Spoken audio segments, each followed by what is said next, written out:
Without like the hospital and without help of medical terminal and all that, I think he wouldn't be alive. Oh, I wouldn't have a dad. It'd be very much different. I don't know, there was just something in my mind, it was just unright. And it wasn't 3 minutes later, he called and said, "There's something wrong with Dad. There's something wrong." I mean, it was just a matter of minutes. And I see him laying there confused and kind of his arms flailing, and he was trying to move and trying to get up, and Isaiah was going, "I don't know what's wrong. I don't know what's wrong." He was non-responsive and flailing and definitely out of sorts. There was definitely something terribly wrong. Terribly wrong. We're out in the boonies. We're in the middle of nowhere. It takes us 45 minutes to get anywhere. Woo, it was quiet for a long time. You are anxious to hear sirens, and not hearing sirens for 45 minutes, an hour, was frightening. Very frightening. Carlos is immediately taken to Mission Trail Baptist Hospital. He's having a stroke, meaning there is a clot in his brain blocking normal blood flow. When it comes to strokes, time is precious. Time is brain, and brain is time. Nurses quickly assess his situation. Carlos cannot control his right arm or his right leg. He's wheeled into a room where a clot-busting drug called TPA is prepared. Another nurse brings a video call telecart into position so a neurologist can advise instantly. Meanwhile, Mariah has just called the emergency room to check on her husband. She said it's a massive stroke. It is a massive, massive stroke. We got the TPA in him, and he started responding a little bit. She was trying to give me a lot of hope, but even I could hear in her voice, because she was even on the verge of crying, that she wasn't sure that he was going to pull through this. By the time he got there, it had stopped blood to his brain for over an hour. So an hour and a half of no blood flow to that part of the brain. But he was able to answer a couple questions, I believe, at Mission Trails. And they sent him on to St. Luke's. They said that that would be the best hospital to go to, that they had the best technology to do what needed to be done. They said if anything can be done, that is where it can be done. So we're sending him on. So they sent him on to St. Luke's.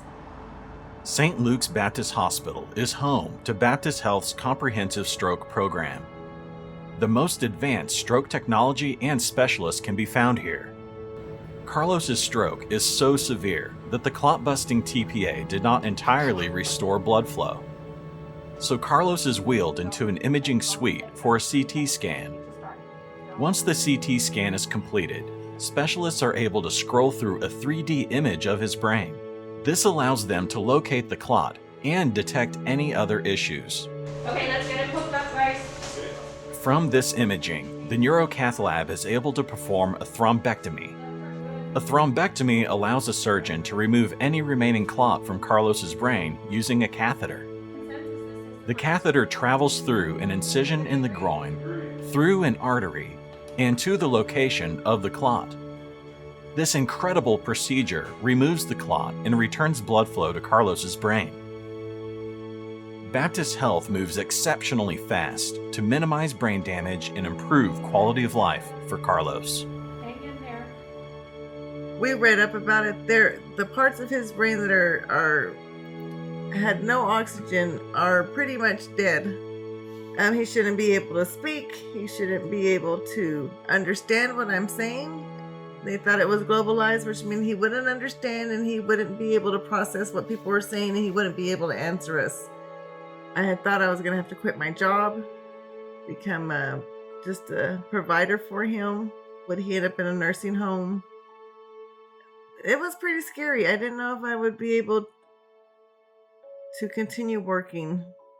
I woke up and I looked at Sandra, and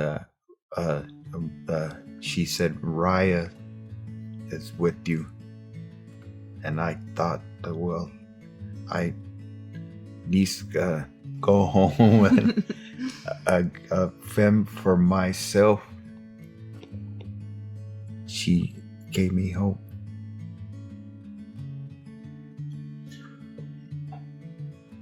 They gave me hope.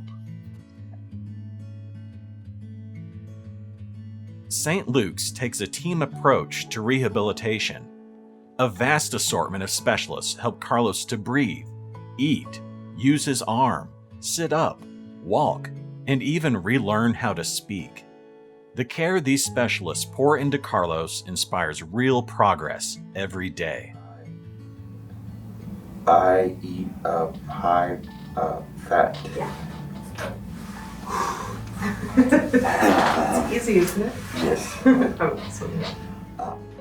Every day that I went, he was talking more, he was walking more, he was moving more, he was understanding more every single day. It was amazing.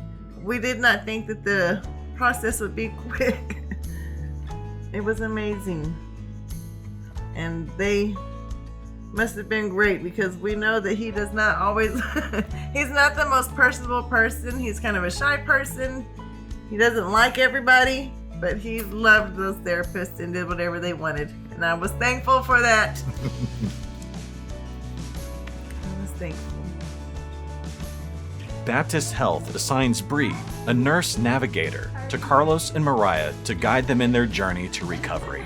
Bree reached out to us when he first got home, before I figured out who to reach out to, and so I appreciate everything she did. It gave me a lot of comfort to know that there was somebody I could call if something happened, and it's nice to be able to talk to somebody who also sees his progress and who we can discuss things with. It's been a real lifeline for us. What have you been up to?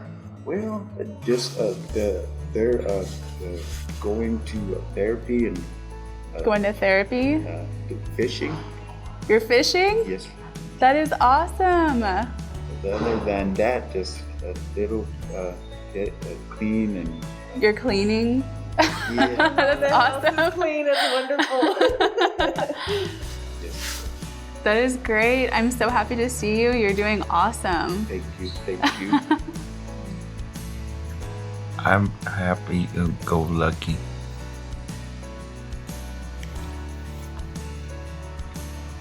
And it amazes me that in 3 months, he is walking and talking, bending over and makes his breakfast, and I look at him walking through the house and I think this is just amazing.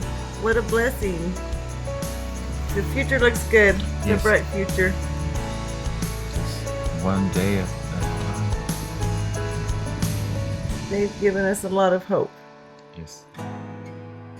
that I didn't think I was going to have for a couple weeks. A future, my husband.